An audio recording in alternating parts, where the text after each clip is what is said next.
Welcome to the Kelly Cardenas podcast, where attitude is everything. On today's show, I have the biggest grin in the whole entire world. This guy is so, well, you're so happy all the time. And I love it because as we get into today's conversation, it's not because everything's going right. It's because of your outlook. I learned early that I can't call his wife Andrea. I have to call her Andy because only he does. He looked at me with that look in his eye too. He was like, look, I said, because he's such a nice guy. He's a pastor.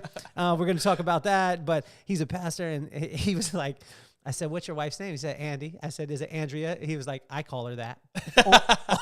Only me. I've been excited to be able to have you on the show, man, because the realness of who you are. And I started the podcast. Everyone out there listening, I want to thank you guys because you have helped us to be in the top 1% globally ranked. That's insane. In podcasts, Congratulations, right? man. Well, not congratulations to me. It's to every single person out there listening, putting it in their ears, consuming it, and I want to thank them. I want to honor each and every one of you, and I want to tell you that I will only bring people on this show that are great people who happen to do great things. So if that's what you want to hear, this is the place for it, right? Yeah. So I was excited to be able to have you on because I continue to see you and the person and the man that you are. And it's uncommon. It is absolutely uncommon. This man is a pastor in town. He likes to his only title is Chandler. That's what he said. But he got a chance to be able to speak the other day. I preach the other day he called it main service, but main service is going to be something that in the future you're going to see. And those of you in Carlsbad, you're going to be at a church where this is going to be the lead pastor. And I'm calling the shot right now. So all of you that are like, oh wow, I heard about it, and I'm going to this place with Chandler, and he's the man. I'm be like, I knew it back then. Check out the podcast back in the day. This guy is incredible. I mean, what you've done in the community, what you've done for young children. And just being an example, not the words that you say, but the life that you live. So I want to welcome you, Chandler. Corazine. Yes. I won't say what your mama said. Like wine. Corazine. I like Corazine like wine, but my parents growing up, it was always Corazine like swine. I don't know why, but that's just how mom rocks, so we went with it. Mama Corazine, like wine, like you can't swine. Even say it. Yeah, exactly. It's very tough. It's very, very tough. So, did you grow up here in Carlsbad? No, I was actually, I was born in Lancaster, so just a little bit north, and then I bounced around a lot.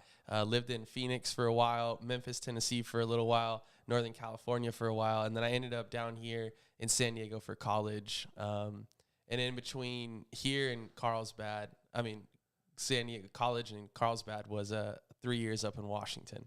How much of your I would say the success that you enjoy now, and you're such a humble guy because you always deferred it. You always point at other people and you're like, oh, wow, you're an inspiration. You're an inspiration when you're inspiring all of us.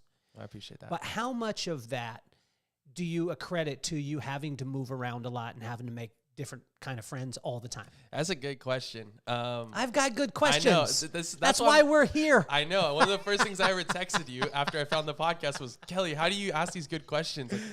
What's your method? And you're like, I just listen to people. And I didn't believe you, but now I'm sitting here and you got nothing on the paper. You're just talking. So, I wanted to seem official to you today. No, it's good, That's man. why I've got the notes, man. Read the note. Read the one note that we have. Chandler Corazine. Okay, what else is below? Nothing. But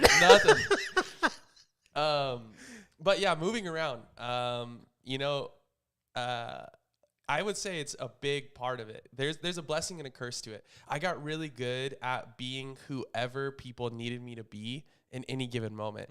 And so big blessing, big curse. There's not a room. I'm getting better at this as I'm older of bringing my true self into rooms, I would say. But, I would say it's been a huge factor in it. My mom would always say there isn't a stranger on the planet I haven't met, because I just meet everyone, and it's my goal just to be friends with as many people as possible.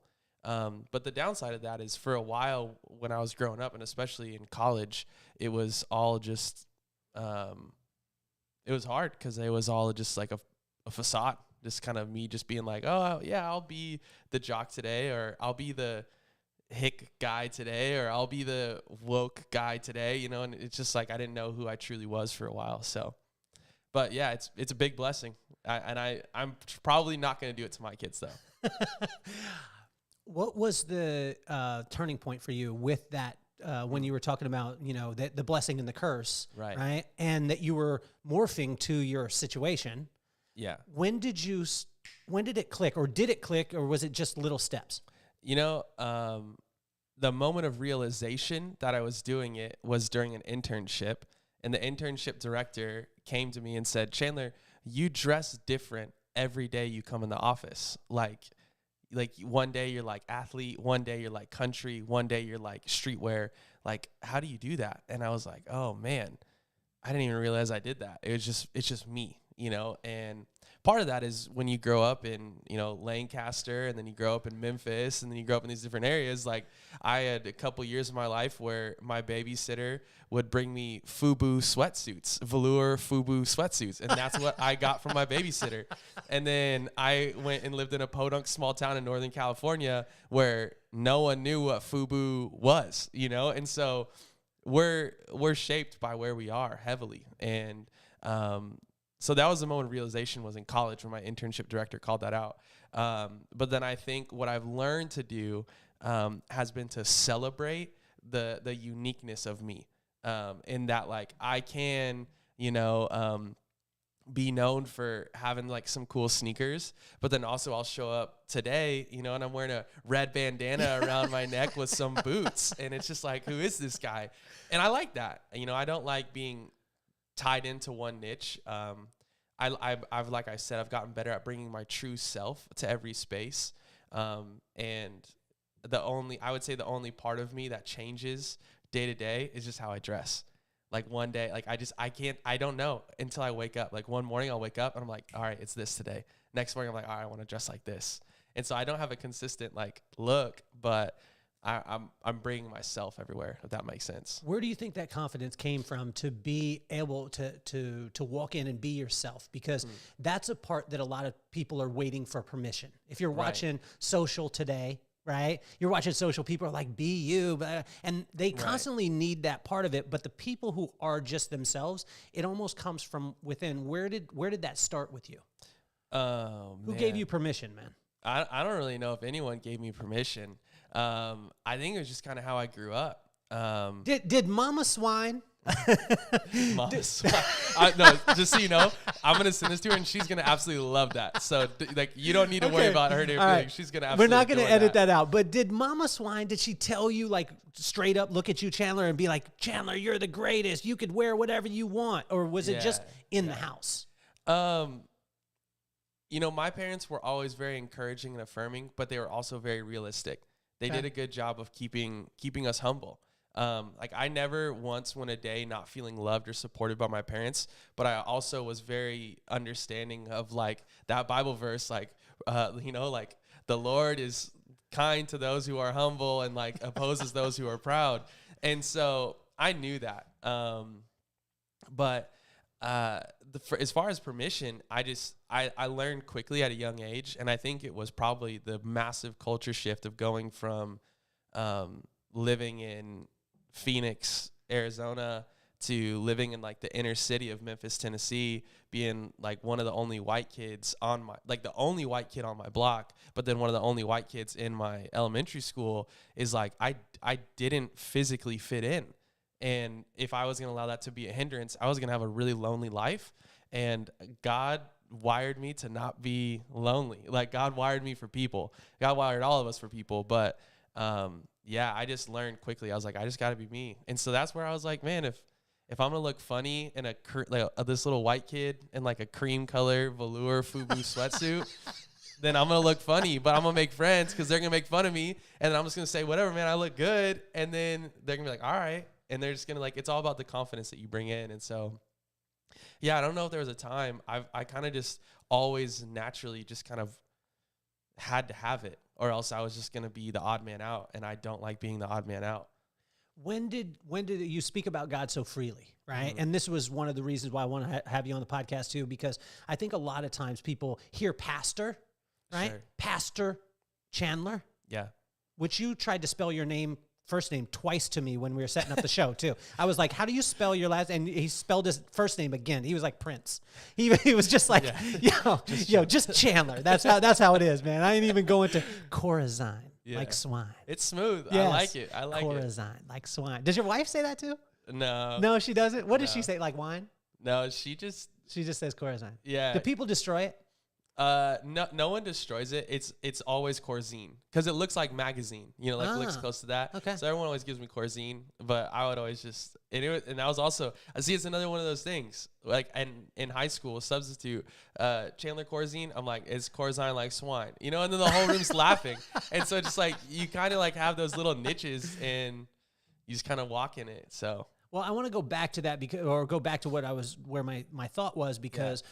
When you think of pastor, you don't think of Chandler. You don't think of who's sitting in front of me with the little bandana and some boots on. Are these cowboy boots that you got on today? And they're pseudo. I won't call them cowboy boots. Because the cowboys out there, I got some friends who are cowboys in Nashville. Yes. Wesley Dean, shout out to him. He's going to be on the podcast. My buddy, Mark Willis. He is in Provo, Utah, but goes back and forth to Nashville. I love it. And my buddy, Damian Horn, shout out to him. Let me see them boots. You want me to put them on the table or what? No, just you can move them to the side a little bit. These are okay. Blundstones. So these are my cowboy boots. All right, he said boots. Now, my Nashville people out there, you're all right. You can move the table wherever you want to go. Chandler, you're fine. My Nashville people out there would be like, those aren't help boots. Help us out. But no, these are good boots though. Yeah. You got good style. They've got good purpose. But most people wouldn't think pastor and then think cool, connected, funny. Sure. You would think the man of the cloth. I'm wearing a suit. Right. I'm looking at you, and I'm praying for every bad thing that you do right now. This is the way a lot of people grow up. Sure. Right? How were you able to bridge that in your mind? Did you have an example of a pastor? Did you see this? And, who was the first one that kind of moved you towards that? Yeah, I mean, so my dad was a pastor growing up, like my whole life. And small little podunk churches, all of them, but I always tell people this, like I've never seen two people more sacrificial for anything, not even just like the kingdom of God, but just like any cause, anything, more than my parents. Like my parents gave everything to build what they believe God called them to build. And so that was my first influence, but my dad is like OG. And then I had a couple years in the South where it was you wear a suit. There was a guy, matching Gators. Yeah, and I guarantee. Did you have Gators? Well, so I wanted them. So shout out Phil Raspberry. Okay, Uncle Phil Raspberry, Uncle Phil. He was out at our church in Memphis, and he had a different suit every Sunday. I never saw the man in the same suit, and every time it was either Gator or snakeskin boots. Yes. And so that was like a part of it. But then I think when I ran from the idea of being a pastor for a while when I was in college. Like I hated the idea of it. Was it because you want to talk to ladies? Yeah. No. Okay, right. Andy, he didn't want to talk to anyone but you. Yes. I was looking for you the whole time. That's why I talked to so That's many why girls. he was walking around looking. Yes. But I think for me, like probably the most formative pastor outside of my dad is Judah Smith he's now in LA. He was in Seattle at the time. And then a couple of guys who run in his camp, just guys who have started to bridge that gap between culture and church. I like to say that there is no separate between like what is sacred and what is secular. Like God is a part of all things. I don't say that. A lot of other smarter pastors have said that, but I say that now. If you say it twice, it's yours. All right. I don't like to think that there is a separation between sacred and secular. There we go. That's Chandler right there. That's Chandler. It's like quote him. Michael Scott. Hold on. Wayne Gretzky. Let me look at it. That's 1405. We're going to quote that and we're going to put that out. Perfect. But so I like to be a part of things. And what I say be a part of things is, I don't think that a pastor should have to separate from what's happening in the world. I mean, obviously I'm not going to strip clubs and kind of like spending my time there. But at the same time, like I also don't think that I should just be in a church. And so I think one of the easiest ways to do that is how you carry yourself, the way that you dress. The amount of conversations that have started because of either a ball cap I'm wearing or sneakers I have on are unreal. It's crazy. And so people that would probably never talk to a pastor or think to talk to this guy who's a preacher, that he's got on these shoes or he's got on this hat or he's got on this style, and it starts a conversation. And then eventually, if you talk to me for long enough, you're going to hear about Jesus. And so, yeah, it's just kind of something where I was like, why not? Like, if I can dress like the world, doesn't mean like the character of my life has to be like it. So what do you wish that young people knew about the church? I wish that young people knew about the church, that it's not what you see on TV. And that's one of the talking about the Righteous Gemstones? Oh my gosh. That show is insane. I heard a second. As a pastor, do you watch it? Well, so I watched the first season. Okay. Like it went south real fast. Yeah. Like the first episode. I skipped a couple parts for sure. Like I had it on and I was like, oh my gosh, I didn't know that was going to be in here. But let me ask you this, Chandler, when you're watching something like that, okay? Yeah. So I've been in the professional beauty industry for 29 years. Yeah. When I watched the Zohan, when that movie came out, every person that I know called me and was like, haha, is that how it really is? I was like, no, it is not. Yeah. There is no movie that depicts what we do. And every Sure. time there's a industry movie, when I talk to the person in the industry that movie's about, they're like, that was garbage. Right. Was there anything in that you were like, it makes me veneers? Well, yeah. So like it makes me cringe because there is a subsect of the church that is like that. To that extent, who knows? You know, I'm not going to speak on any church. I'm gonna ignorantly wish that no church pastors found themselves in the narrative of the Righteous Gemstones. But I would also be ignorant to say that it doesn't exist somewhere in some way, shape, or form. And obviously, it's dramatized. It's Hollywood. They take everything to the 10th level. But I think that's part of it. Is for a long time, especially in like that Bible Belt area, like shout out to my Bible Belt preachers. I got a lot of friends down there that are really awesome, doing good work. Whoop, whoop. But in that area, yeah, like for a long time, the church was, you put on your good clothes, you show up, you pretend like your life is perfect, and you don't have like the authenticity or vulnerability to walk in and say, I'm a mess, I need help, I need love. And so my goal, what I would say to like anyone who's watching this and is like, man, this pastor, this church, they told me like I can't be loved because of this or that or the other thing. That's not Jesus. That's a church that wants to be a country club. That's not like the church that's described in the Bible. And so people belong in the church. The church is a place for all people to come to be encouraged and loved. And yeah, you will be challenged to live and look more like Jesus in the journey of your faith. But, you know, I'm not going to force you to believe anything before I tell you that I love you. Like I wouldn't join a faith system that would make me change the totality of who I am before I was loved. You know what I mean? That sounds horrible. So that's just what I would say. What would you say to the people out there that, because I hear this a lot, all the church wants is my money. If the person was sitting right here and they had never been to church before, right, and maybe their friend had gone, or maybe they went on a day where they were doing a building raise. Sure. And they're sitting in the congregation and they come to you afterwards and like, this is my first time, Chandler. Yeah. Why your church want my money? Yeah. What are you going to say? I think all the churches I've been a part of, and anytime I get the opportunity to do the giving portion of our services, I always try and make sure I help people understand, like, this is if you like say that you belong and support what we're doing. In the same way, you don't have an issue paying your hairstylist because they are doing an amazing job making you look good, and you want them to continue operating in their business. Like my barber, he just moved from doing mobile into a salon, like into his shop. Shout out to Javier. Hey, Javier, you got a cold fade. He does. He's got a cold fade. There's very few people that have. I got goosebumps when I said Javier's name too. He's got a cold fade. If you're watching this right now on Spotify, thank you. Yes. If you're watching on YouTube, you can see Chandler's fade, and we'll take his headphones off here in a bit, and you will show it off. But Javier, you got game, man. Go on. So he moved from mobile into a new shop. Yep. With that comes overhead and expenses, and so his prices go up.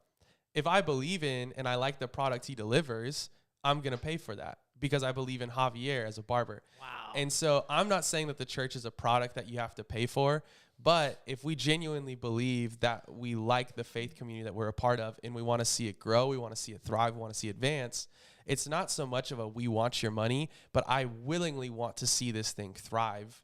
And the church is not to be something that you walk in. If the church was only you show up on Sunday, you're there for an hour and 15 minutes for your perfectly polished service, and then you leave, then sure, don't pay any money, because I wouldn't pay any money for that. But the church is meant to be something that supports the totality of your life and the totality of your community. And so like it has to be supported financially in that way. And so yes, if you do not belong to a house, like you are not a part of a church and you would not call a church a home, do not give to a church. But like if you're there and your life is being enriched and you are being developed and you are loving the community that's being built out of it, like, yeah, I think supporting it makes sense. So. Well, I think the reason why I asked the question is because it's a lot of times people's thought process, right? So let me ask you this. Do you ever argue with God? All the time. When's the last time you argued with him? Like last night. What about what? Oh, my gosh. Just... I think I'm trying to figure out how to say because it. I want to know. Because a lot of times we see the pastor again, that man of the cloth. Now your cloth is different. It's boots. Sometimes it's my a bandana. cloth is a bandana. You know what I'm saying? He's got the cold fade. He got the whole nine. But a lot of times we think from sitting out and watching. Oh man, I mean, he's just listening to every single thing that God says. Sure. And he ain't got no qualms with it. You arguing? Yeah, I have real conversations with God all the time. I think real like you're talking to him like me, like 100%. Do you talk to him in like slang? I don't talk to God in any other way than how I'm talking to you right now. Because God's a friend, you know. I mean, God he's a savior, like he's a provider, he's a father in all that context. But I'll talk to God the same way I talk to my dad. And I talk to my dad just like I'm talking to you. Yeah, I'm 28-year-old now. I mean, that's you a big boy now. Yeah, I know. I said that, and I'm like, I'm still in my 20s. Hey, Pops is about to come down to Carlsbad and whoop that tail. Dude. Where's Pops at? My parents are actually out in Vegas. He ain't gonna spare the rod, buddy. Yeah, I know. He believes in that. I believe in Pastor Corazine. Yes. Pastor Corazine is about to come and whoop him too. So this is the only episode that Chandler will ever be on because he will go missing because his dad is gonna be not sparing the rod on his butt. Hopefully that is because he's 28. True. Everybody, yeah, he is 28. He's a grown man. He's grown. He's grown. No, man, but I talk to God just like I talk to anyone. What was your argument last night? Because you were like, I don't know if I should say this. Yeah, I don't know if there's a set argument, if that makes sense. Yeah. But I think I just came to God and I was just like, man, like, I'm tired, you know? I was telling my wife last night, I was like, I feel like I'm tired, not even physically. Like I woke up 7 a.m. this morning, ready to rock. Hold on. I love this because a 28-year-old 7 is like, man, I woke up at 7. If you're 40 out there, you're waking up at 6 or 5. Yes, I wish you know I was what I'm saying? there. Yes, like, I'm no, working you don't. on it. No, you don't, because you will be sore when you wake up from doing nothing. I'm already sore. For all my 40-year-olds and 50-year-olds and 60-year-olds, you know exactly what we wake up sore, and we wake up and we're like, damn, I didn't do nothing but sleep. So that's coming for you, young buck. That's fine. 28-year-old, I got it. I'm the man, right? Come for me. I want it. That's how we grow. Oh, man. But so what, you were arguing with God? Yeah, I was just like, I'm just tired, you know? And I said, I'm just tired emotionally, mentally, even spiritually. And how do you become tired spiritually? Oh, when it becomes routine. When you're not being enriched. And so last night, we hosted like a pseudo worship night kind of a thing at our church. And the whole emphasis on it was, you know, worship and prayer and connecting with God.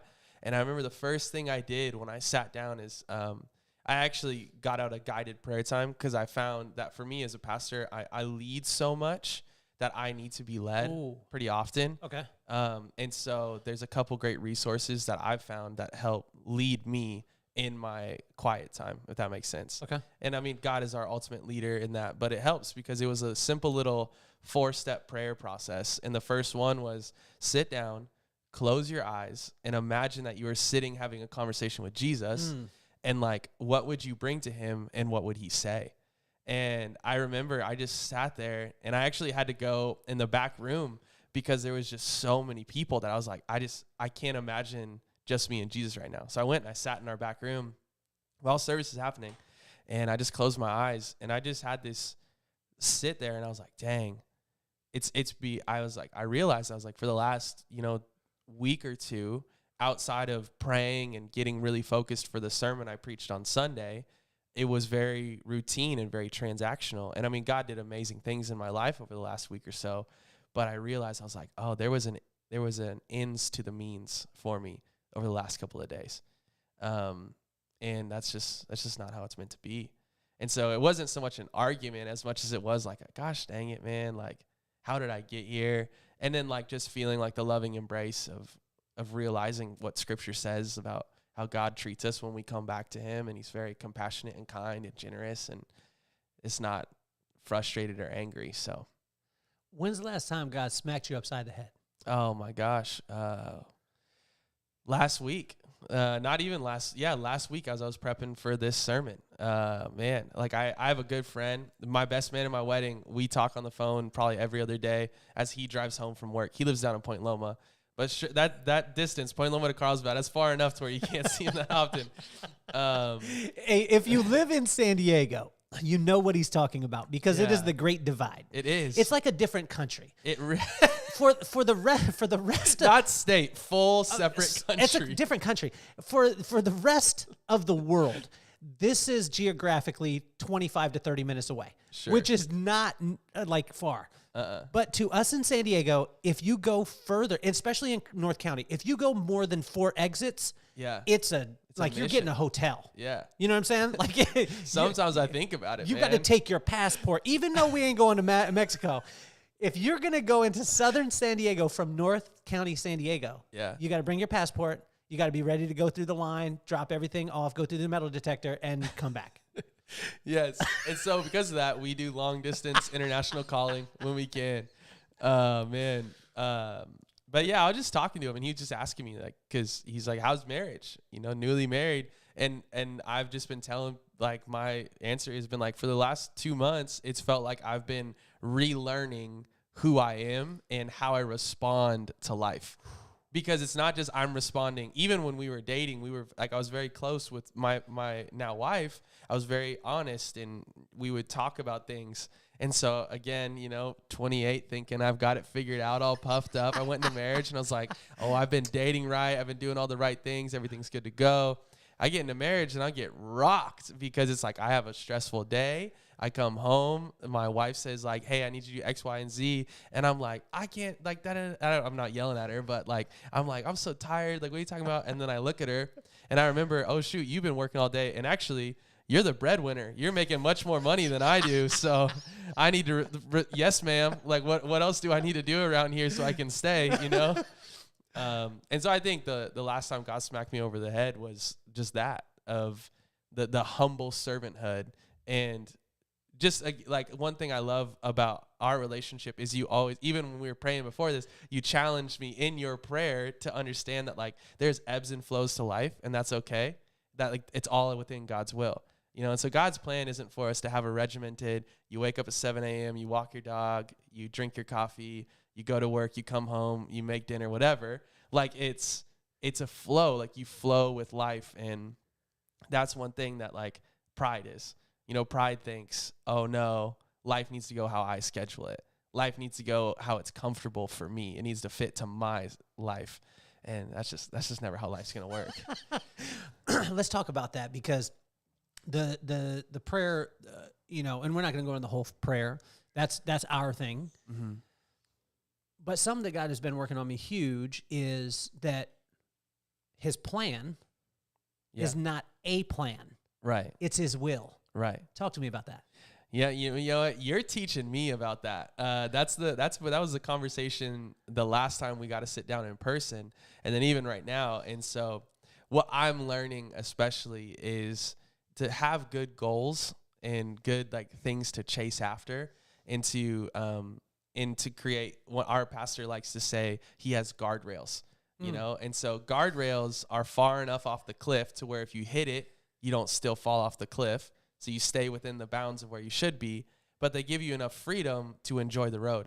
And so I think for me, I'm working on creating guardrails that allow me to enjoy the road and the chaos that is life, but then to also not be upset, you know, when I scratch the car on a guardrail because I hit a turn going 60 when I should have been going 30.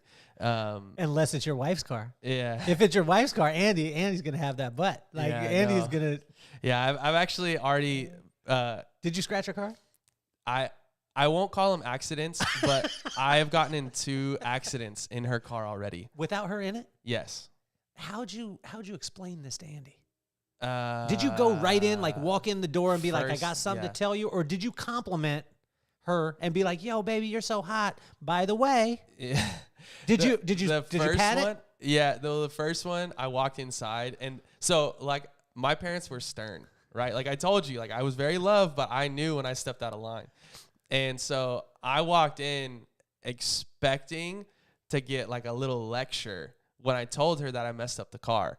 And Did you say it right away, though? You're sidestepping me on this. Well, no, Did you go right into it? What I'm saying is, as I was walking in, I was trying to think about what I could do, and then I saw her, and she broke all my walls. What'd she do? She just looked at me. She said, hi. She got that Jedi? Yes. She said, but she does it. She's sneaky.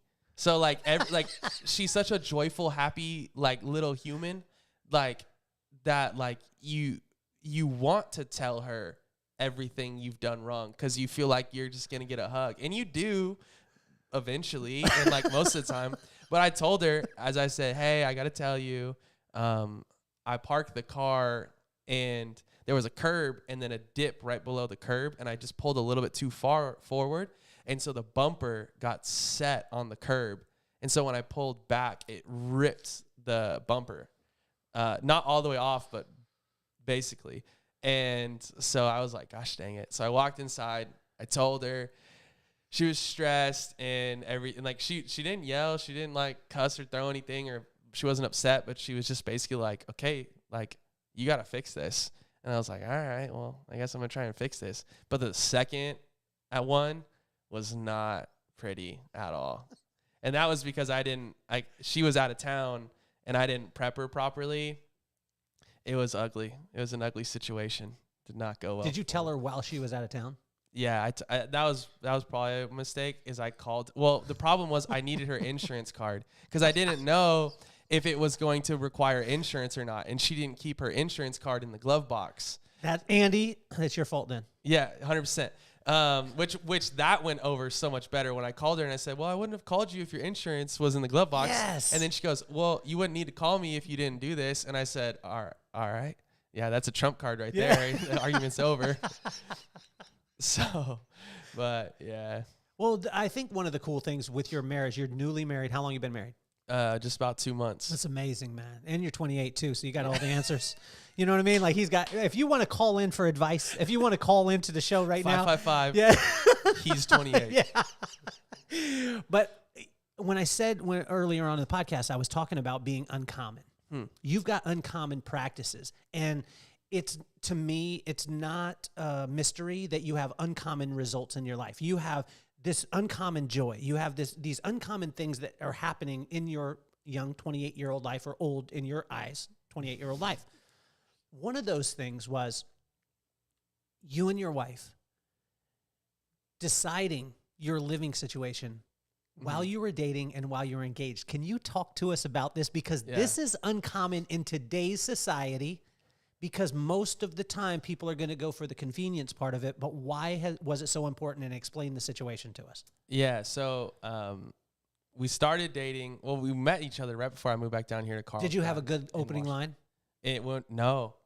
She rocked my world. Did she say something to you right away? The first time we ever talked, I looked at her. I was at her. So her little sister was in my youth group in Washington. Okay. And her little sister's boyfriend was a guy that I spent a lot of time with, kind of investing in, loving on. Got it. And so I went to his football game, and her little sister was cheering at it. Okay. So after the game, we're all walking onto the field to congratulate our little football player that did a good job and won the game, and say hi to all the cheerleaders. Did you have gaiters on?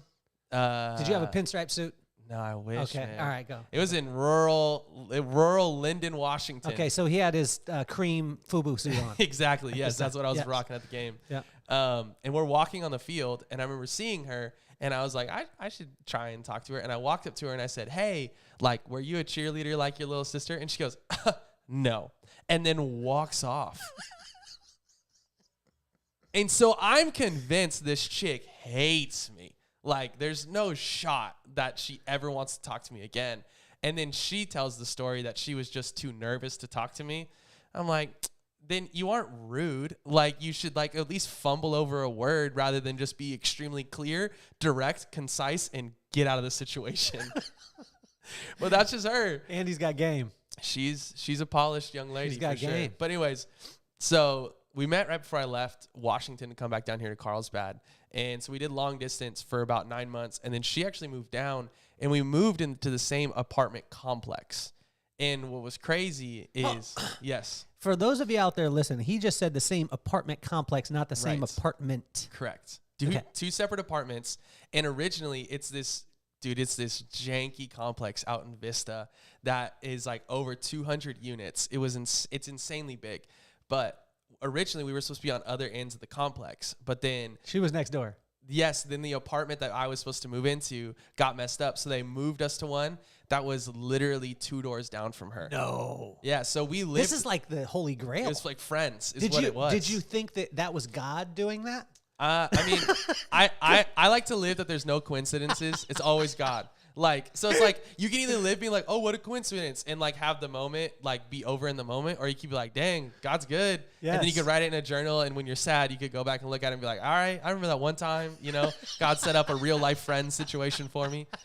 And yeah, so we lived for a year, 2 doors down from each other. She had a great roommate. I had 2 amazing roommates. Why didn't you move into the same apartment? And you're in Carlsbad. You're in probably one of the most expensive places in the world. Why would you say in your head, or why would you guys come together and be like, no, we need to have 2 rents? So what I think everyone's expecting me to say is because like, oh, Jesus in the Bible would be ashamed of me. And I'll get there in a second. But number one, the statistics around cohabitation before marriage are insane. That word made it sound like a zoo. It did. You know what I'm saying? Because it is. When you think that, like, you can't tell me that, like, the failure rate so when you live together before you get married, the failure rate of your marriage is already above 50%. Whoa. The divorce rate is already rapidly climbing, and it's been at 50%, and it's getting closer to 60, like, as the years go on. Hold on. So cool, crispy Chandler sat down and researched cohabitation. Yeah. I actually wrote my entire capstone paper in my undergrad on like understanding the moralistic values of Christianity and why we hold to them. Whoa. Because some of them aren't necessarily super based in the Bible. They're based in just passed down. Okay. A majority of like no sex before marriage. That's all throughout the Bible. Okay. And honoring and being considerate of like your partner above yourself, like all that's throughout there. But how do we understand who we are before we get married? Because when the Bible was written, people were getting married in their teens. We're not getting married till our late 20s sometimes, unless so it's like there's a gap there that we have to try and figure out how do we walk that without just saying like, hey, take a cold shower and suck it up. Like you can make it. And so I wanted to try and figure that out. And so part of that was researching, like, what does it look like for couples who choose to like sleep with each other before marriage and choose to live together before marriage. And the live together before marriage was the most alarming statistic. Whoa. So tell us about it. Tell us that statistic again. Where was it about out? Is it like it? I would need to relook because I wrote this paper 8 years ago. Okay. 6 years ago. You don't have it in your pocket today? I do. You have it folded? I could pull it up on my phone. But so the statistic that I'm going off is 6 years old. I would be willing to bet everything I own, my beautiful 1994 Ford Ranger, that it's gone up in like the divorce rate. And it's over 50% failure. When I looked, it was over 50%. And that was 6 years ago. Wow. And the reason is because you're entering into what is probably, and I can say this now from experience, the last 2 months, moving in and living with someone, it's not even, like, she is an amazing, clean, tidy person. And the reasons why I feel tension are because she makes me have to be more clean. And I consider myself a clean person. I wouldn't say I'm a tidy person, but like everything has a purpose and a space. And I don't leave dirty things around. Like I do my dishes, but like I'll put my clothes in the corner of the room knowing like, okay, I know where that is. But she wants everything to have a place. So she puts it exactly where it goes. If I don't put it exactly where it goes. Tension created there. If there wasn't a commitment and a covenant within this, I'm not saying I would be walking out of this, but you have a much easier job and a much easier time walking out of a relationship when you don't have to worry about going through a divorce or the character part of I need to uphold the covenant I made in this marriage. And so because of that, tension arises in the household. People get unhappy and they think, maybe we aren't going to work out. And the world tells you, oh, it's a good thing you figured that out before you got married. No matter who you marry, that's going to happen. You're always going to have like a tension within your marriage at some point. You're always going to have a battle to face. You're always going to have hills to climb, arguments, like fights, everything. And so doing that with the security of a covenant is what makes grace, is what makes commitment, is what makes love so much easier because like you've made the commitment that you're not going to go anywhere. And so, yeah, I mean, like couples that live together before they get married, it's pretty crazy that the divorce rate is high for them because you think like, oh, they would have figured out that they actually love that person. Well, what often happens is they live together before they're married in the honeymoon phase of the whole thing. Oh, it's great, it's great, it's great. And then they get married and then they realize, oh, I can't walk out of this anymore. And they've operated in the system of if this goes too far, I can leave this. And it's just a breakup. It's not a like government breakup. Yeah. That involves divorce and everything like that. Oh, yeah, that's real. And then they get into the covenant and they're like, oh, gosh, this isn't it. So you guys have the 2 apartments. You're going to be apart from each other. Yes. 200 units. You're going to be 199 away from each other. Yes. That's what Mama Swine was like, I'm praying for. Yes. Yes. Now, her prayers weren't answered. Mama Swine, I want you to know that Jesus still loves you, but Jesus allowed her to be 2 doors down. Yes. Mama Swine had a problem. Yeah. Okay. Continue on because there's an even better part of this that I heard the other day, and I was like, what I love about it too is I've never heard you go at somebody saying, you need to do this. You just do it. Right. And you're an example. And I believe that that's what we need more in the world is people that are actually doing it as opposed to saying, you need to do X. Right. So continue on with the story because it even gets better. Yeah, so we get engaged in March of 2021, and then our leases both end in September of 2021. In that time, my at the time fiance ended up getting an amazing new job. She was working retail, but now got a job doing full-time remote work for a marketing firm. And so the opportunity presented itself where we were getting married in December. Our leases ended in September, and we had 3 months. And so we decided. Okay, this 3 months. Right. Everyone out there is like, okay, cool. I know the end to this story. You guys love Jesus. You've spent this time away. These 3 months, there's a pass. Yeah, that's what I hope that's what it was, but it wasn't. Did you think that? I mean, being a man, right? Did you go through that and be like, yo, Jesus, like she's going to stay in the house, but we'll just put tape down the middle? I honestly fought for us just to have a private wedding ceremony and just get married and then to celebrate the wedding on the day that she wanted to have it happen at. But how'd that conversation go? Oh, dude, I got shut down so hard. Was it like a stiff arm? Was it like a Derrick Henry stiff arm? Don't even think. Yeah, dude. Shout out Derrick Henry, the king. Yes, yes. He's going to be on the podcast. I'm going to speak that for you. Josh Norman. Yes. I'm going to have Josh Norman on afterwards. Yes. And then I'm going to have Derrick Henry stiff arm him during the show. Oh, man. But, yeah, she wasn't having that. And so we just decided. I mean, it was all around it. It was You decided what? to send her back to Washington for 3 months before we got Hold married. on. She moved all the way back up to Washington. Yeah. Now, some people would say... 4 months. 4 months. Wow. All of September, October, November, December, 4 months. Now, some people out there would say, well, I mean, that's insensitive. Some people, a woman maybe is like, you're insensitive. You're not thinking about the financial needs, and you're not thinking about your financial future because she's having to move and you're having to do all this stuff. Yeah. What do you say to that? Well, I mean, luckily for us, the proof is in the pudding financially in this situation, because what we did is we got a 2-bedroom apartment so that she could have an office, because we want to like respect and empower her career. And so we're like, we're going to get 2 bedrooms so that you have your own set office at our house working remote. And so we had a roommate live with us until we got married. And so we were only paying half the rent. And then when she went home, she's a big time family girl. It's part of the reason why I love her and why I love being a part of her family, is because they're super tight knit. And so she moved home and got to spend 4 months planning and prepping the whole wedding with her mom and her sister. I mean, her dad was there too. And got to have that time, and we got to save like quite a big chunk of change as well, because we cut so much of our finances out. And it was also probably one of the best 4 months of my life, only because like I had to focus on me. I had to like, it was me. I mean, I had my roommate, but like she wasn't there to comfort me when it was a bad day. She wasn't there to like entertain me when I was lonely or bored. It was like my favorite quote of all time is Martin Luther King Jr. The true measure of a man's character is not at moments of comfort and convenience, but in trials and tribulations.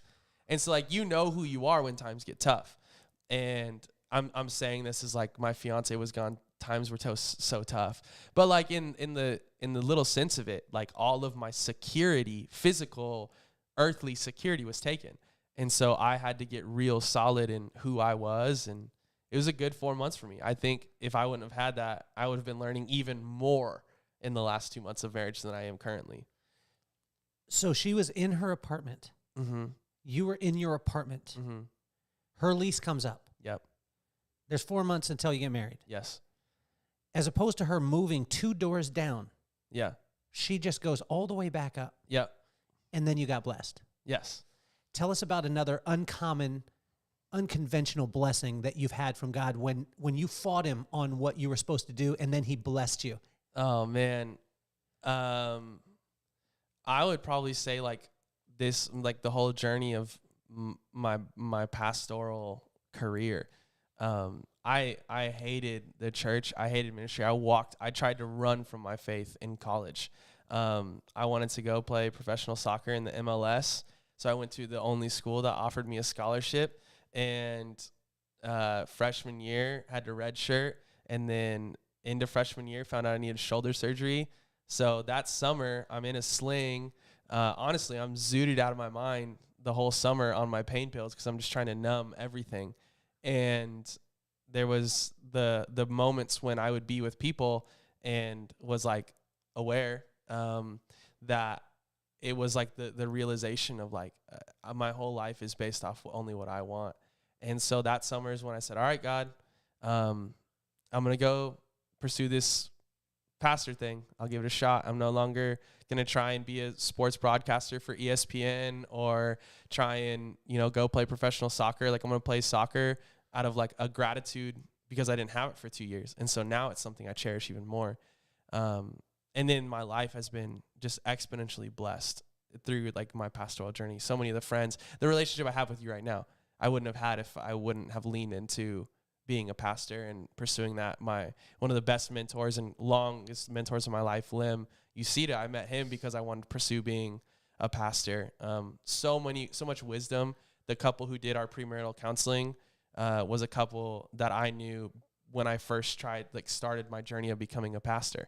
And so it's like my life, it's not like flashy, sexy blessings, but it's a lot of like, oh, my life is so much more rich because I lost what I would say was the dream I wanted, not the dream that God wanted for me. How does a person know when it's their dream as opposed to God's dream? I can't say when you run into tension, because I know a lot of people who are grossly successful and know that they're not doing what they were made to do.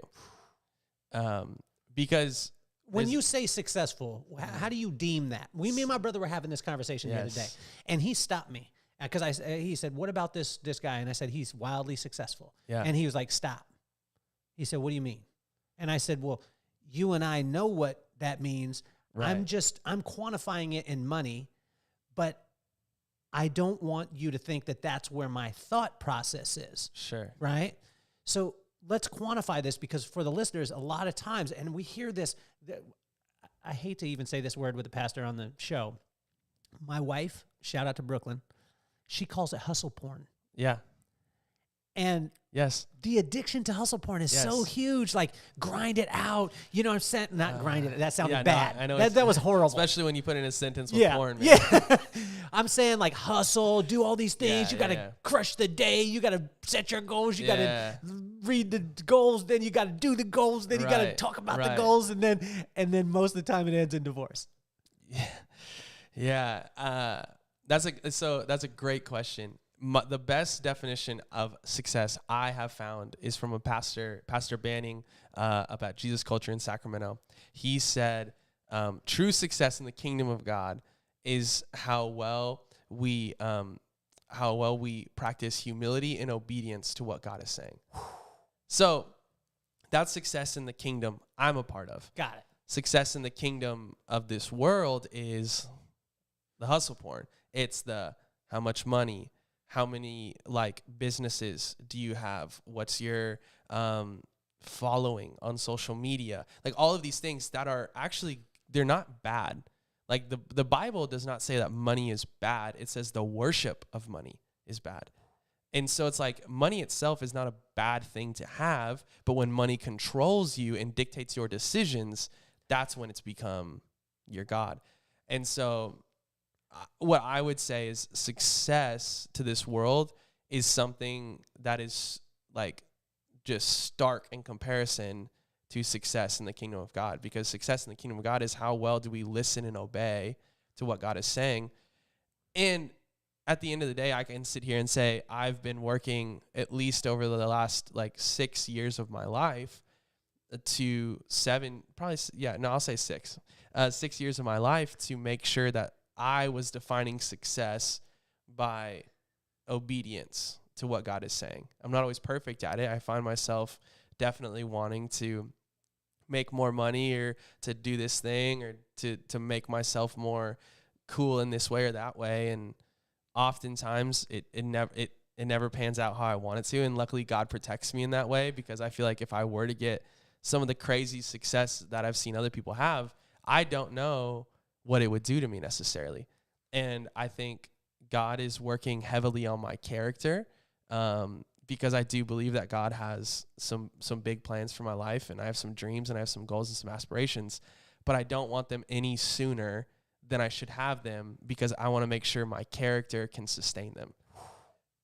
So can someone have it both ways? Sure. Yeah. Have you seen it? Having bunch of money and being obedient to God. Yeah, like to have the world's success. Because a lot of times I think that, especially listeners out there, and we want to thank every one of you guys that are out there, but I think a lot of times people think, well, I want to follow God, but all I hear from people is that I have to let go of all these things, right? I can't be truly, successful in the world's eyes and successful in His. Can it happen in both sides? Yeah, and have you seen it? Yeah, I'm gonna think about that question as I process this verbally. Is what I would say to someone in that situation is, why do you have what you have? So, do you have 4 Lambos because it feels good to flex, or because you see it as you know what I mean? It's like, I can't justify 4 Lambos. I tried really hard to help someone out there with 4 Lambos. But maybe it's you wanted to be able to give one person a ride. Sure. Yeah. That was their dream. Yes. And you wanted to show them it was possible to ride in the purple Lambo. Yes. And you're starting a ministry around Lambos. Yes. So Lambo people need Jesus too. Okay. And so what I would say is, why do you have what you have? Okay. Is it motivated from, and filtering everything through the understanding of, is what I'm doing advancing the kingdom of God? Because in the same way that like all the hustle culture would say, like James Clear, love him, author of Atomic Habits, talks all about habit stacking. You do simple things over time to build into these different things, right? It's understanding the why behind it. So like in the same way you understand the why behind the decisions you make to get into the physical shape that you want, to get into the financial shape that you want, to get into the professional shape that you want, you have to have that same mindset. Like, do you want to get into the kingdom shape that you want? And so if you go through a process and you're honest, not like the second you start reasoning or justifying something, you're no longer being honest. You aren't. Like, how do you know you're going into justifying? Because I'm good like at tricking myself. Yes. We all are. Because when I want an ice cream sandwich, and those of you listening, you know I love ice cream sandwiches. Carnation, they're going to sponsor the show. Yeah. Neapolitan or straight? Straight. Okay. You don't want to mess with all this stuff. Like, it's classic, man. Yes. You know what I mean? You don't remix. I respect that. You don't remix. Yes. Okay. You don't redo. Like Michael Jackson, you don't redo. You shouldn't have, Alien Ant Farm, they shouldn't have done it. They shouldn't have. Shouldn't have done it. Yeah. Genuine, you shouldn't remake Prince. Yeah. You know what I'm saying? Like, don't do it. Ever. Prince, Michael Jackson, off limits. Stick to them. Forever. Yep. Carnation, don't bring me no Neapolitan. Yeah. Don't bring me the store brand, Ralph's brand. I ain't trying to have that. Signature Select. We don't want that. But when I want my ice cream sandwich, I go through this whole, I have this whole thing with myself. Right. And I'm like, you worked hard today. Mm-hmm. You wrote like 3 letters on a page. You took tons of notes in the podcast with Chandler that was a blank page. You deserve to have this ice cream sandwich. How do I know when it's justification and when it's God speaking to me? The last sentence you just said. What? You deserve to have this ice cream sandwich. Man, I don't like you anymore. Well, man. Because I'm just kidding. Anytime we think we deserve something, is when we've stepped from like a place of wanting to be empowered and wanting to be entitled. Ooh. So like one of my favorite people of all time is Kobe Bryant. Rest in peace. The Mamba. Loved him. And Kobe is famous for a phrase like job's not finished. Even after he won a championship, he was in the gym the next day because he was like, I've won 5 championships. I've won an MVP. I should have won 4 more, but they gave him to Steve Nash, which makes no sense. And I've done all these amazing things, but it's not done. His basketball career ends. He starts writing children's books because he saw that the next phase of his life, there was always something more to be done. And taking that mindset into the kingdom leaves you in a place where once you think you are entitled to something is when you've lost touch with reality. Like no one is entitled to anything. Like we are all at a place where even like our earth, even like America, like how we got here, how this nation was founded, like it was taken. It wasn't like this wasn't our manifest destiny like we were taught in elementary school. Like we are not entitled to anything. And all of justification is rooted in entitlement and thinking I deserve this. And I deserve this will always eventually get you to a bad place. Man, he just broke me down. Damn. You think God ever wants me to have ice cream sandwiches? 100%. When? You know, once a day? I would take biblical reference. Okay? Bring the Bible into give me a scripture that lets me know. Yeah. I don't have the address for you, but I got the context. Okay, give me. So I love that one too. It's the understanding of like even though I can do all things, not all things are beneficial. So, with that being said, like it's the same thing like money. Just because you have money does not mean it's bad, but does money have control over you? This is another thing that I'm learning. The second you start craving something, anything else other than like being time, like a healthy thing, like presence with God, even when you start craving time with like, this is what I was challenged on, craving time with your spouse more than you crave time like with God. This is for me, like as a Christian and pastor. If you're not a Christian and pastor, don't hear this in that like you shouldn't crave time with your spouse. But I find myself wanting intimacy, deep connection, time spent with my wife in this season more than I do with God sometimes. And that even in itself is disconnected from like what scripture says. Like God has to be the source of all things. So the second you start craving something is when you know it has control.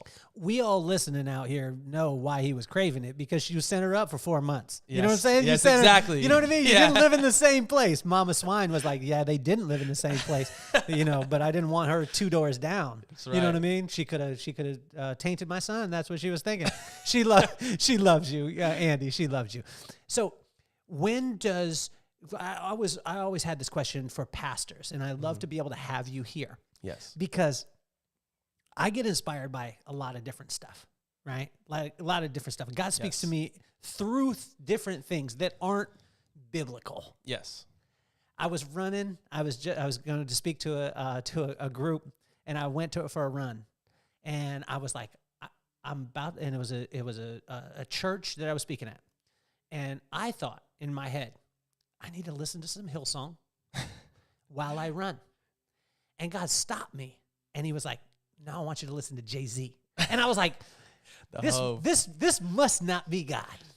And I was like, but I like some hip hop. So I was like, this got to be God. So I turn on Jay-Z and I take off on the run. What'd you turn on? I can't remember the exact one. Blueprint. It was Blueprint. Good. But I can't remember the exact song. But what it was, and he was speaking, and he's always talking about being the greatest. I would argue that. That'll be a whole nother podcast. But I appreciate him, and his bravado is so strong. Mm-hmm. He's never talking about like, I'm the second greatest rapper of all time. Right. Like I'm really good, but my buddy is even better. Right. He's never saying that.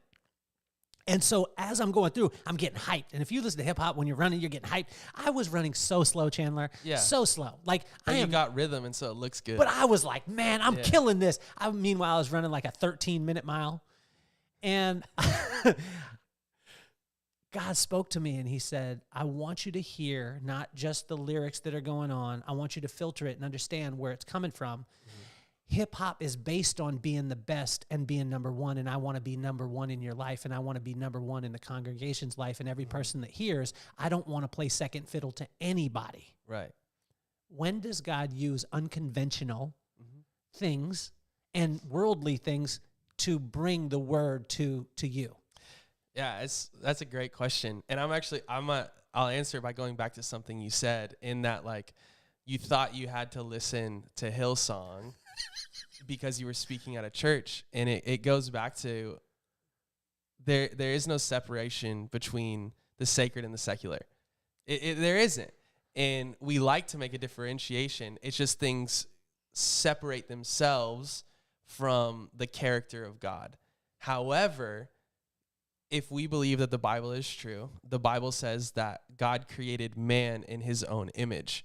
And so that means that we can see the image and the likeness of God in every single person, regardless of what they're doing. Because we're not known by God for what we're doing. We're known by God for who we are being. And so while I do not endorse all things, I do not endorse all activities, I do endorse all people in being made from a place of goodness. Like, I think the church got it wrong for a while too, where we focus so much on like, oh, you enter the world, you're automatically a sinner because of Adam and Eve and this whole thing. No, when we understand is every person was made by God in His image, therefore we were made in perfection, and we were made for good, because God cannot abide in what is not good. And so we can choose to remove ourselves from good with the decisions that we make, but our nature and who we are is good in its truest form. And so for me, my actual favorite part of being a Christian is going to church and listening to worship, not because I only listen to worship music. I will gladly admit that I probably do not listen to worship music that often. I've also done a good job of purging music that is degrading and disrespectful of humans. Yes. But that's where I think Jay-Z walks the line a little bit. I'm a big Jay-Z fan. Okay. But I love worship music because of this. You know our friend Julius and Marcus. Yes. Two of the most talented musicians of all time. Two musicians that I've asked over and over and over again to be on the show. I'll talk to them. You better make this happen. I'll get them on Put the show. on the FUBU suede suit. Shout out to Johnny out there. You know who I'm talking about. Yes. But so those two guys, beyond insanely Will you talented. wear the FUBU suit while you are? I will go on OfferUp and find one. eBay. I will buy it for you if the next time when you preach at Daybreak in Carlsbad, that you wear this FUBU suit. Let me talk to But Jay. you can't address it. Yeah. You can't be like, yo, I got FUBU and tell a story about it and You just got to come out and own it. All right. Just own. All right, let me talk to Jay. Okay. So Julius and Marcus, two of the most insanely gifted musicians, artists, singers I have ever met personally. But no one knows their name because they're not building it for themselves. They're seeing that they were blessed to do these things because God created them to do that. And they were created to worship God. And so I get excited when I stand there and I look at Tanner, one of our music directors, who's the most talented bass player I've met. And he's just throwing these insane licks in the middle of songs that are meant for bass players to go, dum, dum, dum. And Tanner says, no, like that's boring. Like God gave me this gift. I'm going to throw in this riff. I'm going to throw in this note that doesn't make sense here. And it's going to make even more sense. Julius, I'm going to sing with so much passion and energy and joy because I'm doing what I was created to do. Marcus, I'm going to do everything in excellence because it's an opportunity for me to display what God has given me. And so all that to say is, I am inspired a lot outside of reading books by pastors. I actually don't really listen to sermons that much because when I listen to sermons, I find myself preaching from a place of repetition rather than revelation. Ooh. And I want to have that little taglines from our high school pastor Ben Gray. You've said it twice. It's mine now. Okay. It's yours. Sorry, Ben. Ben, it's not yours anymore. It's Chandler's. So you better copyright that bad boy. Anytime you use it, you better give him credit. And Ben's gonna listen to this too. I'm gonna send it to him and say, I want to have Ben on too. He would be amazing. But anything that he says that you have already said, I'm gonna call him on it. I'm gonna bust him on it until he says it twice, and then it's back to his. Okay, yeah, that's it. Yeah, and then that's like the cheese touch. And so it's anything. God reveals himself in his creation. Simple way to say it. And God's creation is all of earth and it's all of humanity. Tell us the most unconventional time when God used something that was so far out. Yeah. Tell me. Life of Pablo tour, Kanye West, back in 2016, or was it 2017? I think it was 2016. You're about to tell me that Kanye West delivered a message and God was able to turn it into something. One of the most heavy spiritual experiences of my life. This was the tour when Kanye. A lot of the kids the parents out there are like, I don't know if I'm going to I might get in trouble for this, but I will stand by it. One of the, say it again. I will say spiritual. One of the most spiritual. Not like Christ-centered, but spiritual. One of the most spiritual experiences of your life? Yes. So, Andy, we want to let you know that your wedding was the most spiritual. Because he was just about to go down the road, and Andy, when you got home, Andy, of course, Andrea, as you call her, yes, Mrs. Swine is calling her the lady 2 doors down. Yeah. so the most the one, of the most spirit. Tell me. And so I went there. Life of Pablo tour, which was Kanye's album where he was saying that he identifies with Paul from the Bible. Quick context, Paul used to be called Saul because he made a living out of mocking Christians and killing them, had a revelation with God, started his journey to becoming essentially a pastor. Yeah. So Kanye admittedly was like, I've been far from God. Wow. I know that I've been out of this. I need to try and get back right with God in his own way. The album is not the most godly thing, but it's I think it's a beautiful journey that all of us have to go on of understanding who God has called us to be and made us to be. And so I'm at that concert. It's the concert that, I don't know if you heard about his tour a couple years ago, but he put a stage on cables and he floated it over the audience. And so my brother got us tickets to the floor.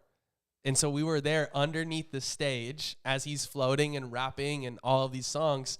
And you just saw this mass of people, a part of something that was so much bigger than them. And sadly, a lot of them were there because they believed that Kanye was the one that would give them value and source and belief. And he's a powerful human. And so you could feel that. But for me, knowing where Kanye gets his power from, I was like, wow, look at the creativity. Look at the expression of excellence in who he is. And I left that concert and I was just fired up to see my own life as like, why am I not taking my life as serious as Kanye does? Kanye restarted a song 3 times because he didn't like the energy that he was getting from the crowd. He said this song is #1 on like the Billboard Hot 100 right now. And he restarted it 3 different times because there wasn't enough people screaming and singing along with him. That's probably one of the most narcissistic things I've ever heard of in my life. But at the same time, you look at that and you say, but I genuinely believe the reason why Kanye has a deep level of narcissism is, well, 1, because he's a pretty disturbed individual. But then 2 is because he takes everything he does so seriously. And I think we have to take our craft, our blessing, our gifting from God so serious. And a lot of times we're just willing to just be dismissive about it. So. Let me ask you this. You said something about routine and revelation. Yeah. Okay. Most belief systems start off pure. Yes. And then they become routine. Mm-hmm. And then they become religion. Mm-hmm. How do we stop our routines from becoming religion? That is a great question that I'm trying to figure out. And that's something that you've been challenging me on. So I feel like I should be asking you this question. I think I actually am going to spin this and make you give me your perspective on this because I want to learn from you on this. But what I would say, what I'm currently learning in this specific is what is the posture of your heart and what is the routine serving? Got it. And when the routine gets in the way of serving what the posture of your heart is, that's when I've seen it get lost. What would you say though? I'd say you always have to understand where the power comes from. What God gave to me years ago in San Diego is I was sitting in my bed and he gave me the vision of a guy in a red suit. Guy in a red suit has a prayer request. It goes down to the river because it was the only place he could get alone away from his family. Goes down to the river, prays, comes back. Prayer's answered. So he tells all the people in the place, all the people in the town saw that he got blessed. They asked him, how'd you get blessed? He said, well, this is the way you do it. You wear a red suit, you go down to the river, you pray, and then God will bless you. So all the people in the town got the red suits, went down to the river, prayed, got their prayers answered, came back. They said, yes, you were right. One guy didn't have enough money to buy a red suit. All he had in his closet was a green one. So he went down to the river. Well, on that day, he happened to be thirsty. So when he prayed, he stood up, turned around 2 times, drank a glass of water, went back into town. His prayer was answered. When his prayer was answered, everyone asked him, how did your prayer get answered? He said, that's simple. You got to wear a green suit, go down to the river, turn around 2 times, drink a glass of water, and your prayer will be answered. And what he kept telling me, I'm getting goosebumps as I'm telling you that. What he kept telling me is it had nothing to do with the green suit, the red suit, the water, the turning it around. It had all to do with that you got alone and you prayed to me. Right. And I think a lot of times people just wrap all the things around. Mm-hmm. And it goes back to where's the power at? Where's the power? And we were talking yesterday, I was talking with one of my buddies, and I challenge, and I want to ask if this is correct. Any place that I've ever looked in the Word, I've never seen a process with Jesus. Never. I've never seen him bless someone by telling them to go away, do 30 things, come back, and then they'll be blessed. Every single time, whether it be blind, deaf, mute, have demons inside of them, he looked around, said, you believe in it? Yes? Okay, get up. Take your mat, go. There was no process. There was just the absolute belief. And when that happened, then just like that. Yeah. I believe the process is for humans because we struggle with belief and faith. Wow. But help me on this. I'm not a pastor. Yeah. I'm not a pastor. So help me with this. No, I think that's exactly correct. Access to God's power, God's goodness, God's grace, God's love. There isn't a process to it. The only process we see with Jesus is his process of being diligent to get away, get small, and then get big. So like he would get away, he would find revelation from God, he would get small, he would get with his disciples, his close friends, and then we would see him do big things. And then after big things, he would get away, he would get small, he would get big. And so while you are correct, like, and especially what's really cool too is all of Jesus's miracles, they aren't copied. So I think that's probably intentional. I've never thought about this before, but a thought you brought to my mind is it's probably intentional that Jesus didn't do any healing in the exact same way. Like when he healed the lame man, he didn't take mud and wipe it on the legs. Exactly. He just says, get up, take up your mat and walk. Your faith has healed you. And so, yeah, there isn't a process to God's power. It's just presence. Like, are you present with God? And then like you'll see God's power. So a lot of people get mad, get frustrated, get angry because they don't feel God in their life when they only spend time in their life apart from who God is. And so, yeah, like it's me being mad because I don't feel loved by my wife, but I also take no time to sit and talk with her and spend time with her and go home to her and honor her. Like, of course I'm not going to feel loved by her if that's how I live my life. If Jesus was in the room, you talked about this earlier, that this was something that happened at the service the other night, or maybe it was last night that you were talking about. Night. If Jesus was in the room right now with the podcast, what question would you ask him to clear up? And I'll give you an example. I was reading the Word the other day. My wife came down to the beach. She said, "What are you reading?" I said, "I'm excited because I want to share this with you." And I told her Proverbs, and then I read the proverb because I read the proverb for the corresponding day. Yeah. Right? So I read the proverb to her. The only thing she hears is stay away from the wayward woman. And she stopped, and she was like, "Why are we always the challenge?" Yeah. She said everywhere, and she's gangster to her. She's just funny, and she's like, everywhere I hear, stay away from the woman. The woman's going to do this. The woman drips honey. The adulterous woman. The woman gave me the apple. All these things. And I had to ask God right then. I asked, like, why? But if he was sitting here in the room, like, dude, like beard, and his beard would be better than your beard. Your beard game is strong. Thank you. Strong. One of the strongest. Appreciate that. But Jesus' beard game is even stronger. Yeah. He's sitting here. I don't know if he'd be wearing a robe because he's cool and he's, but whatever. He'd be wearing a robe, some sandals, probably have some dirty toes. What would you ask him to clear up?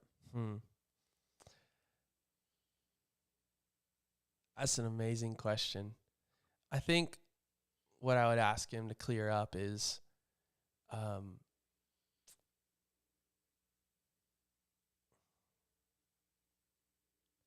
I've worked hard to get to a place where I allow the gap of my like understanding to not be filled with like suspicion that like God is like bad for us. That's something that Pastor Jay has taught.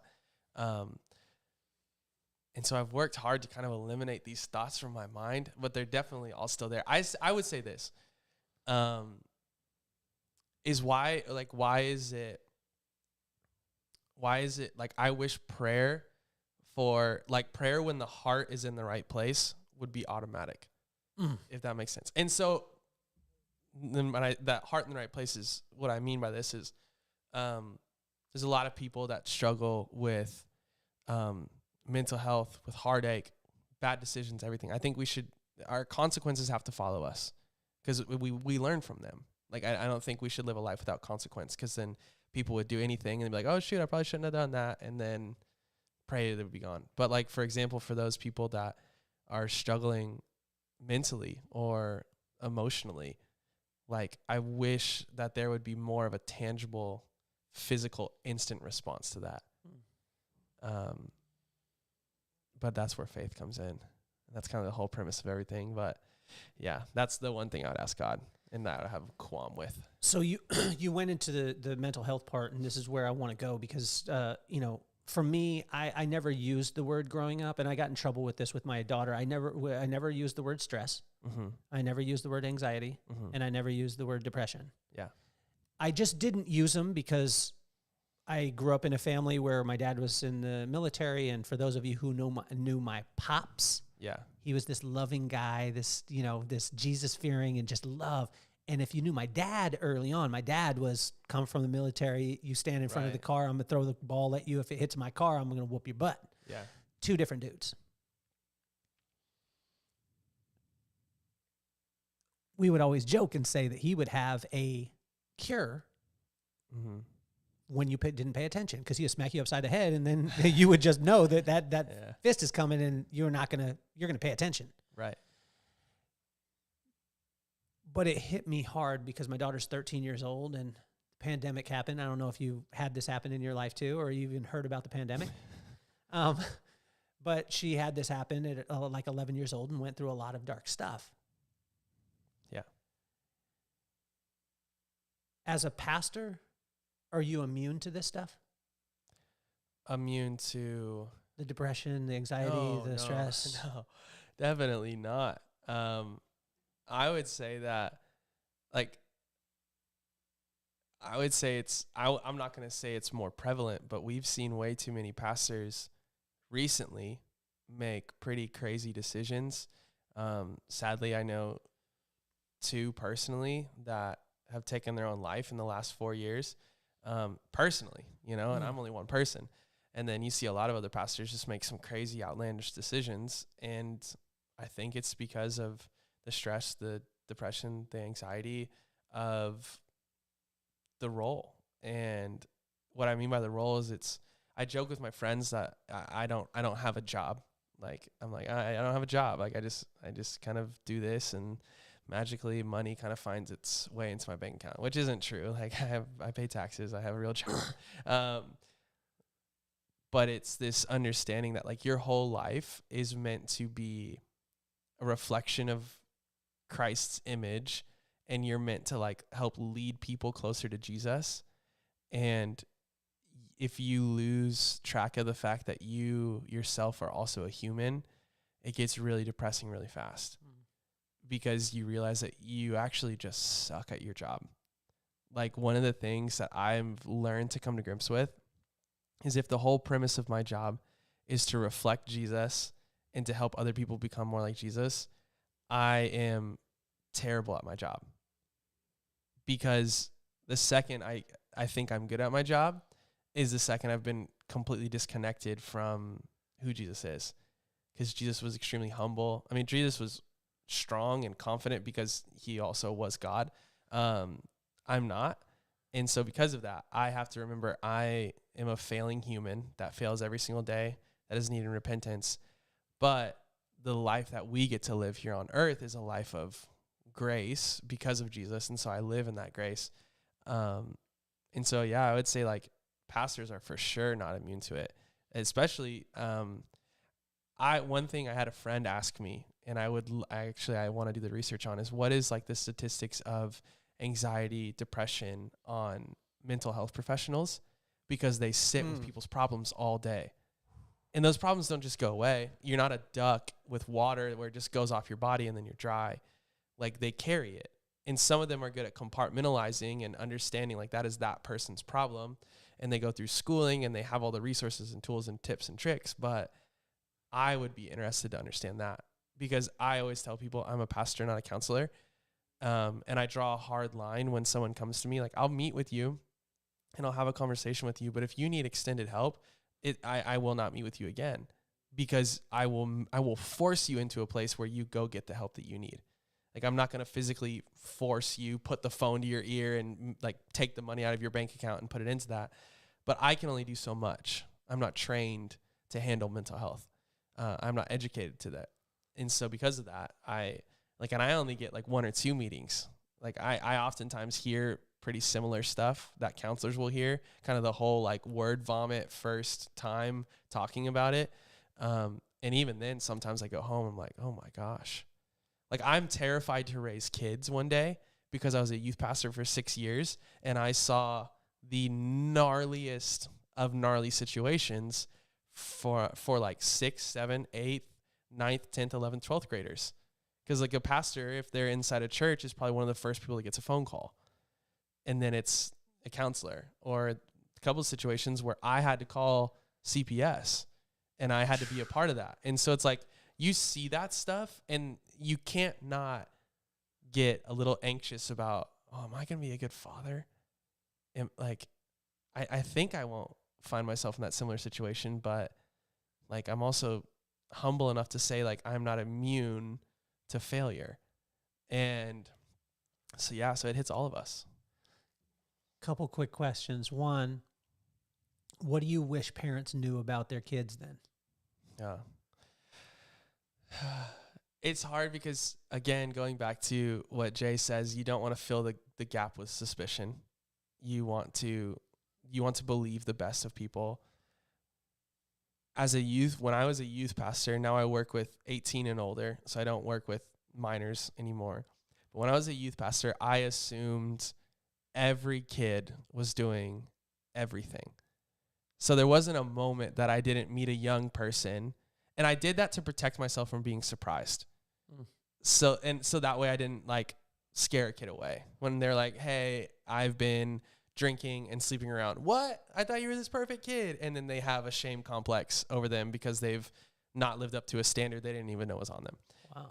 And so to parents, I would say like, put yourself in a position where your kids can talk to you. Put yourself in a position where your kids can come to you safely. I've talked about this with my parents, but I did not grow up in a home where I felt like I could talk to them when I broke the rules because it was instant correction. Like when we see in scripture, it's always grace, love, correction. I got correction, love. Okay. And so, like I said, I knew I was loved. My parents love me so well. I have amazing parents, but they were stern and correction came first. And I think and again, I'm not a parent. I'm not an expert on parenting, but you're 28 though, man. I know everything. So yeah, you got it, dude. But the best kids that I've seen in my work with youth ministry are kids that come from a home when they mess up, the first person they can go to is their parents. If you have a group of kids, every one of them is struggling with anxiety from a number one, like the lowest level to the highest level. They're all filled in. There's 5,000 kids in the room. Sure. You got one sentence you could say to them, then you have to walk off the stage. What are you going to say?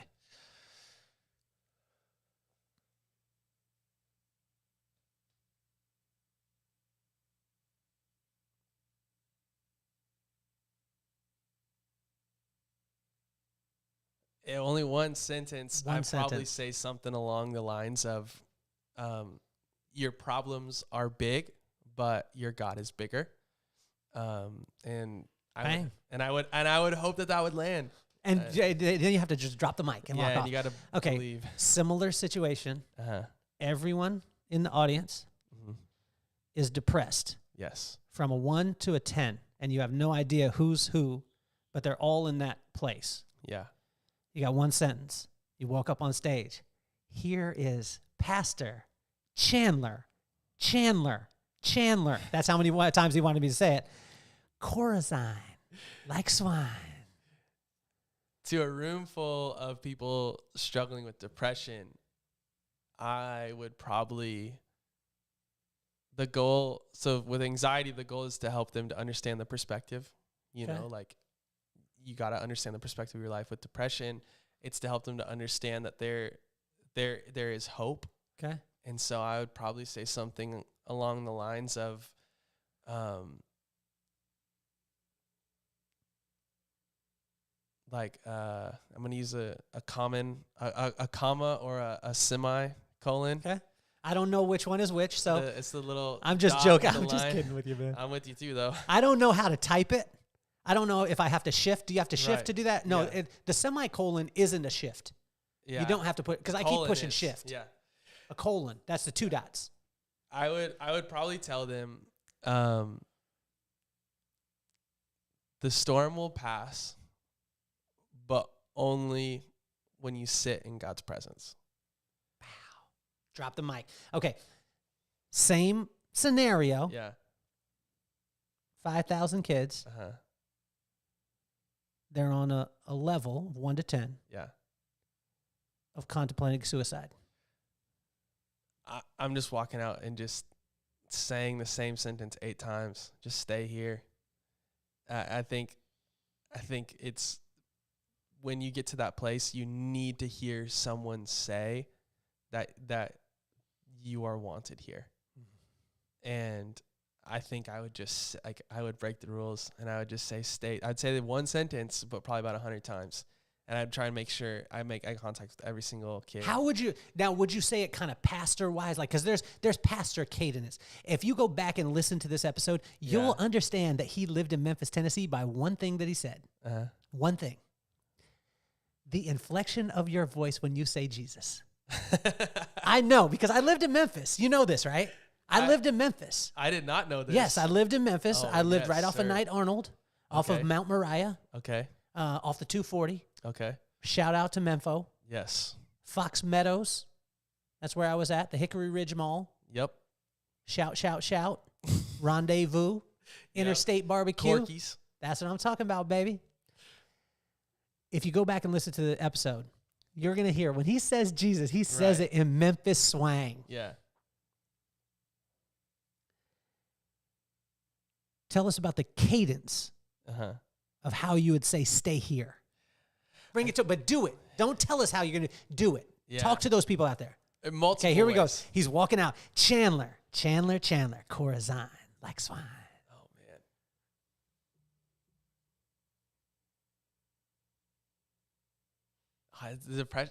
That one's so hard because so people need it in so many different ways. So I would find myself probably just the first How would time. you start it off? Yeah, because you can only say that one sentence. Right. I would probably first time look at all of them, model what it means to just take a deep breath and be present in the moment and then just stay here. Stay here. Stay here. And then raise the intensity. Give it to me. Right here in this. Right here. This Let's go. wonderful Let's studio. go. Yes. We're turning this place into church right now. I'm gonna look at the camera for this. Okay. Look at the camera. Yeah. Stay here. Stay here. Stay here. Stay here. Stay here. That's probably how I do it. Bam. Yeah. Tell Andy something she doesn't hear enough. Oh, man. I would be a very disordered man without her in a lot of different ways. Not just physically inside the home, but emotionally, mentally. Jesus is my rock. He is my everything. But Andy is for sure the subfloor that goes upon my foundation. And she brings consistency and level to every situation. You got some verbal jujitsu. You know that, right? That's what I do for a living. You got that. You got that. Look into the screen, though, and tell Andy what she doesn't hear enough, but speak to her. Yes. Hey, Andrea. You like that one? I'm not allowed to call you that, Andy. I'm not allowed to call you that. Andy, you are the level and the consistency to so much of who I am. I love you. I adore who you are. And you are not only a blessing to me, but every single person that gets to meet you. Love you. He just snapped, and then he's got almost a pinky ring on, too. For those of you who ain't watching, he came up in here, Pastor Smooth. There we go. Righteous gemstone in the place. Etsy, $40. Okay. So, you know why I started the podcast? Because of my kids. Yes. Maddox and McKenna. You've met them both. Yes. They've run around. You see Maddox's energy. He's a freaking superhero. Yes. And you see McKenna, it was so crazy because she's had some challenges in school at times with, there's been some there's been this one little kid, and he's just not nice. Sure. And there were some things that happened. It was actually yesterday. Wow. And Daddy posted up. He was like, I need to have a meeting with the principal. I need to do whatever. Yeah. I walked into her room last night, and I said to McKenna, McKenna, what would you like me to pray for you? And she said, the only thing you need to pray for me, Daddy, is, and she said the kid's name. That's her spirit. Right. So I started the podcast because of them, because I wanted to take iconic people like yourself, and I wanted to show them that you're not a superhero, that just because you're a pastor and a man of the cloth. Man of the bandana cloth. That you're not walking around with different blood in your veins, with different air in your lungs, with different food that you eat. Yeah. That you're just a human being. You got a phenomenal attitude.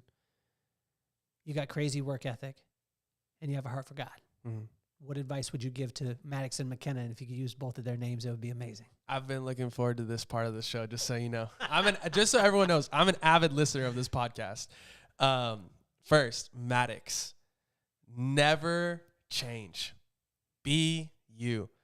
That dude, I love seeing him at church, and the creativity and the natural self-expression that he brings everywhere he goes is going to get him so far. And what I would say to McKenna is, specifically in that situation, allow God to fight your battles. I've had way too many moments where people have tarnished my name, torn me apart, lit me up. And I've always found that the moments where I have remained meek is confident, but still consistent. Like, meek is not shy. It is not passive. It is continuing in the direction that you need to go without being abrasive. Continue to be meek and allow God to fight your battles. And eventually, at the end of it, if you maintain that, God's going to take care of you. The other person will be taken care of. Like, their reputation will be the one in question. Yours won't. And what I'd say to both of them, to Maddox and McKenna, love your parents. Your parents are doing the best that they can. They are amazing people. They love you so well. And love your parents. Listen to them. Learn from everyone at all times. Man, it's been an absolute pleasure to be able to have you on the show, man. I think this is I ask this of the audience all the time, and I ask you, it's not to go and buy this or go and buy that. What I ask you to do is go share it. Yeah. Because I think that the world needs to hear more of Chandler. They need to realize that a pastor is not some far off person or some person that they're a person. And you are the example of that. I think that it's so amazing to be able to see what it is that you're doing, and I know it's going to be blessed. But I love what you said earlier, that God is getting you prepared internally for your blessings that are coming externally. Mm-hmm. And I look forward to that. I can't wait to see you in the FUBU suit the next time that you preach. Yes, sir. And not addressing it. That you just walk up and just rock. I understand the assignment. That you just rock this thing. Yes. But share it. Check out the sponsors. And I want to thank every single listener out there, including Mr. Chandler, Corazine, and Mama Swine, because you need to listen to the rest of the podcast too, Mama Swine. And Papa Swine, Pastor Swine, I can't wait to meet you. Keep sharing it. Thank you so much for putting us in the top 1% globally. Yes. Chandler, it has been a pleasure. And you're officially off the hot seat. Thank you, sir.